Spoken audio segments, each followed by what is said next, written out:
Yeah. No. Okay. I was gonna stay here. Okay. Here. How are you? I'm good.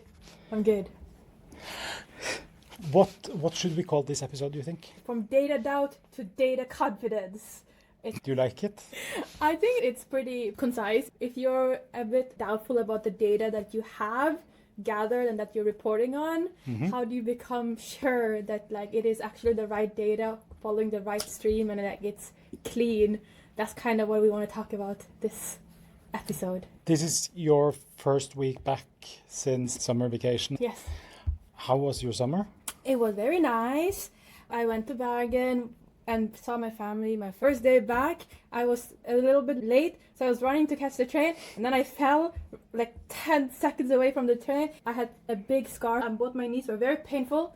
It wasn't very good. In my first few hours back in the office. My first day actually, it was rough. To all people listening, be careful. But I'm better now. That is good. And it is so nice to have you back and see you again. It is like a light in the office is not here when you are on vacation. Thank you. Yay! I missed you guys too. Good. So, what have you done this week?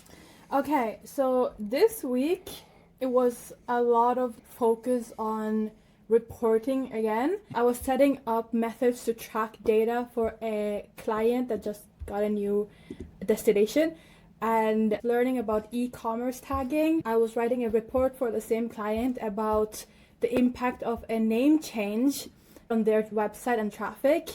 But this client that we did the name change for, what did you actually see there, and what was your train of thought and logic around figuring out what was kind of the reason, or how much impact did the name change have? Okay, so the thing here is like essentially I was writing a report about the impact of a name change, right? When I first saw the numbers, I was very shocked. I was like, 500% increase in traffic for just new users, by the way, since the name change. That's kind of crazy. And then I just immediately started writing the report going like, oh my god, it's so amazing. But then I felt very doubtful about my analysis, to be very honest, because I was like, but how certain am I that it's just because of the name change? And then I realized that it's actually because I was not confident in my understanding of the context, and that's why I was doubtful about the numbers and my report. So I started going around and asking the developer that set up the new website, like, when was this pushed out? Was it way before? Has there been any changes? I asked my supervisor as well, has there been any other changes to the website in the content aside from this name change? Once I become certain that, all extenuating circumstances were still the same, it was just a name change, then I got so much more confident in my report. I was like, oh, okay. Then we had a good chat about actually believing in the data you have and the knowledge that we actually have about what was changed. And then what did you figure out, like, did a small thing as a name change, how impactful was it really? It was incredibly impactful, really, and I was honestly a little bit shocked. I don't think people realize just how much weight just the name has in making you stand out, or for people to come to your website and find you generally. But my learning curve from there was that you cannot undervalue, like, your name is your brand identity in a nutshell, and you genuinely cannot underestimate just how much impact it can have. Because when I did the comparison, I chose the year before when there was no name change, and I saw that the jump was incredible. Yeah. And then I also checked like the data streams. I was like, okay, but it is coming from the same place. I was like, okay, good. And also, I remember you asked me about this, and we could see that we had increased the budget to actually get some more visibility. As I said, correlating to how much we increased the budget, how much the impressions changed. Yeah. It didn't line up. No, it didn't line up, and regarding that also, we recently made a name change, so I'm waiting to see how that impacts the website traffic. It is very much the classical correlation versus causation. Basically, the most expensive mistake in marketing is believing that when two things happen after each other, then they are correlated. Yeah, that is actually true, and that's something I was worried about when I was doing the report, because I was like, how sure are we that it was just this? But then, I said, we can absolutely ascertain that these are the changing factors, and based on that, you can see the numbers yourself. Yeah. That is true. Okay, that was one thing you did. How did it turn out? Was it a good report? Yes, I think so. I think it was a good report. I haven't gotten any negative feedback or anything. I think it was a good report. Yeah. So yeah. And I think you wrote like a draft on a blog post about it. So you can read more about that later, I am quite certain. Next. Yeah. What was the next thing you want to talk about regarding your previous work week? Okay, so in regards to e-commerce tags, I had to set up tracking in Google Tag Manager. I needed to track key actions like add to cart and purchase, and then send that information onwards to Google Analytics and Meta. What I thought at first it was going to be very simple. I just set up a tag and then it will get the data naturally. But then I learned that I actually also have to set up triggers, and that's very different from a tag. I got confused between what is a tag and what is a trigger at the beginning. And then you also have variables.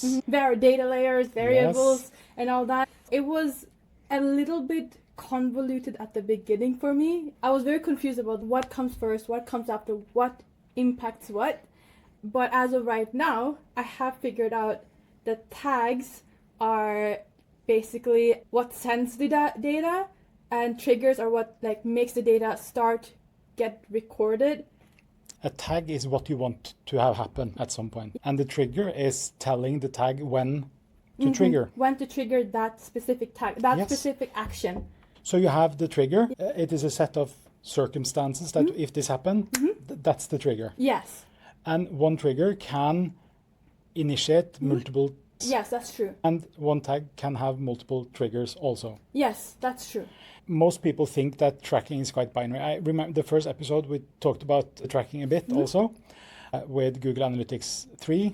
Everything was kind of just pixel related, so it just did the pixel render or not. But now you have events, you can set up the triggers as you want, and I think it's much better. Yes, that is very true. So I learned what data layering is, which is part of the whole trigger tag ecosystem. Yeah. And I just wanted you guys to know that as well, because it will confuse you. But a data layer is something that like basically it's like a system set in place in a website that basically layers like, okay, this is the step one where you are like browsing, adding to cart and purchasing. These are all the layers that the tags and the triggers use to keep the data clean. The data layer is like having a clean handoff in sports. It's very hard to do something very good and effective without it. And understanding how to push information to the data layer and then using the data layer later on, I think it's very nice. Another thing is that consent plays a big role in how in life. Yeah. In life, I would say everything. let's just have consent in life. Yeah, no, but really, it's like you think you've set up your tag, but then you don't realize that the consent is blocking it, or you've set up your tag, or it's firing before the consent, which is illegal. You know, you can't track people without their consent. Basically, don't do anything without consent. Yes, consent should be at the very first stage of anything, the data layer. We're talking about the data layer. Yes. Good. So that's important. Yes. Yes. Okay. Consent is important. Yes, that's tagline. Consent is important. Yes. Segment 3. 3. 3. Tin. Tin? Tin in my language. Which is? Bengali. Tin. Clean data. Yes. What is clean data and why is it important? Essentially, if your conversion tracking, which is basically when you're tracking what users are doing on your websites and your socials, if your conversion tracking is not set up properly, you can double track something and then the numbers will be very inflated and you'll think, oh, you have so many conversions or you're doing so well, but in reality it's not that great. Or you might think you're doing so bad, nothing is tracking, or it's tracking very low. And you'll be like, oh, you didn't set it up right. And that's why you're not getting the results that you think you're supposed to get. I saw some inconsistency in one of the accounts I had, and I started panicking a little bit. And then I learned how to check if you're tracking the right things in the right containers and if you're looking at the right accounts. Try to say measure twice, analyze once. Measure twice, analyze once. That's true. That's good. Thank you. I remember once we had this web shop we did marketing for, and we were so happy with the results. Yeah. And then we figured out that the client had put up their own tracking, and it put like the checkout tracking multiple times. Yeah. So we were registering 3 times the revenue that they really had. In my mind, even if the client says, no, we have full control, we have done all the, you don't have to do any of the tracking. Trust but verify. Yeah. Measure twice, analyze once. Because good data tells you what happened. Great analysis tells you why. That's very true. I should actually talk more about how you do that. But anyways, I'm struggling with report writing. But why? Because, well, number one, my Norwegian isn't the best. So sometimes I write the wrong things. And then number two, I don't think I have yet fully developed my analyzer mindset. So for example, today in one of my reports, I wrote that the traction we're seeing in Google Ads for a client is lower because of summer vacation and less people are around in the area, when it really should have been there's less people actively searching online due to summer vacation, and that's why engagement is low. I didn't write that obviously, so obviously it's weird and wrong. So I spent so long correcting these things. But I think that is actually connected to a bigger theme, like the evolution from being a junior to senior marketer and the mind, because that is what I'm always thinking about when constructing or crafting any sort of report is, first of all, figuring out who is the person reading this and what are they actually wondering about. What would you say to people out there struggling with their own reports? How have you kind of tried to improve on this? Essentially, I've been trying to do is watch YouTube videos of being like, how do you measure analytics, or like how do you analyze meta metrics. I've seen a couple of those videos. They weren't super helpful, but they were somewhat helpful. So yes, but a lot of these analysis is really dependent on like outside circumstances of your client base and like their seasonality, their products, their clients.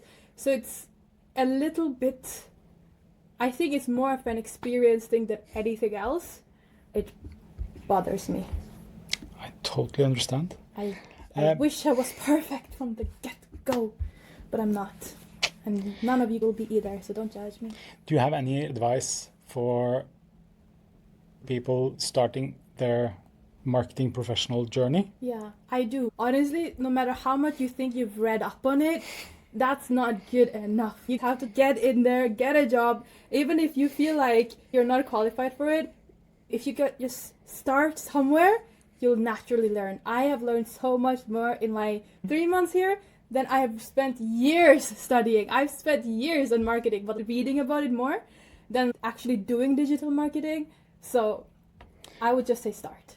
Yeah, and I think that's also why more senior marketers seem almost paranoid, because we question everything. I have to say the most dangerous data isn't the one you're missing, but it's the wrong data in your data set. It's like you assuming that your data is correct when you're not certain. You mentioned the most expensive word in marketing.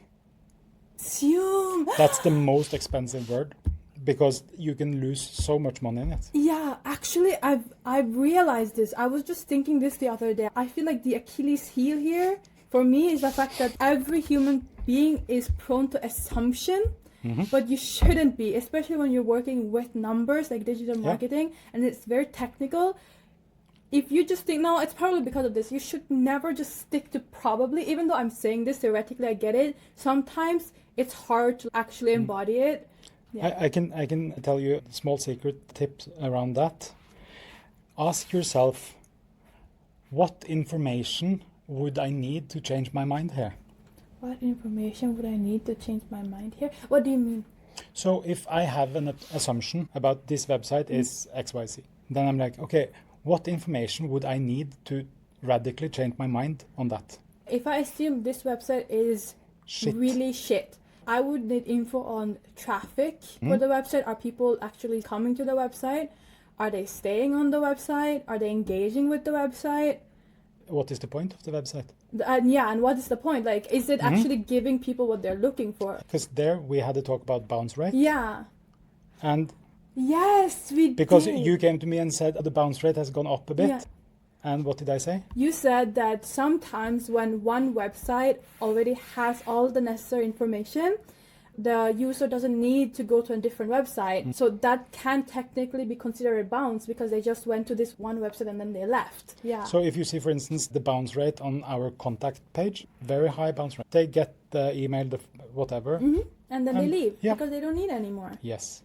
So, but if I'm at the situation where I can't answer my own question in what info would I need to change my mind, then there is something wrong. Because if I can't even imagine something that could change me, then I'm on very thin ice. Yeah, that's true. So in digital marketing, I feel like flexibility in mindset is like the key here because the data will constantly humble you, you know? Like you'll think, no, I got it. But then you see the data and you're like, oh, okay, maybe I didn't. But you have to remember also, data without context, Yes. just numbers. Yes, that is very true. Oh, it's a tough world out there. But somebody has to be here. Yes, my mentor. This Okay. is good for me. Thank you so much. I think we can wrap up this week's episode. Are you looking forward to next week? Yes. Do you have anything good planned? I'm not very sure. I feel like I have things just coming at me constantly. We'll see what we have for next week. Very good. Yes. Thank you so much. Have an awesome weekend and see you suddenly. I don't know how to say that in a good way. See you suddenly. Yeah. Bye.